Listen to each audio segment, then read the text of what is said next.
Tendance yoga maintenant, c'est une des activités préférées des Français. Ils sont 4 millions à le pratiquer régulièrement. Le yoga dont les déclinaisons semblent infinies. Dernière en date, le jogging, né d'un rapprochement avec le running, ou encore le yoga truck à pratiquer dans un camion. Des disciplines peut-être pas si insolites. Charlotte Palot, Pierre-Emerick Dubois et Ingrid Carré. Vous connaissez le yoga, vous connaissez le running, mais connaissez-vous le jogging? Eh bien, c'est tout simplement la contraction de deux pratiques très en vogue en ce moment. Aujourd'hui, course très spéciale pour les personnes qui ont l'habitude de faire du running. Et le cours commence par des étirements, pas des étirements classiques comme avant une course. Là, on va chercher en profondeur les muscles du bas du corps notamment.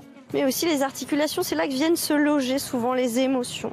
Alors le fait de venir les travailler, ça permet de laisser partir un peu tout ça. On évacue par la relaxation et la respiration aussi. Et la prochaine expire, la posture de lapin, celle qui est idéale à faire après la course justement.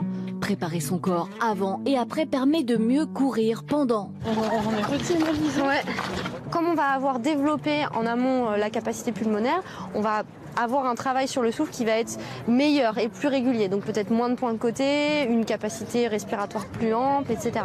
L'idée, c'est simplement de pouvoir se dépasser tout en restant dans le respect de son corps, en fait. 42% des runneuses ont adopté le yoga pour booster leurs résultats. Vraiment, les deux pratiques sont très complémentaires et ça permet d'aller un peu plus loin dans la performance et dans les timings, dans les courses. Le yoga bat des records d'inscription chez les sportifs comme chez les novices car il peut se pratiquer n'importe où.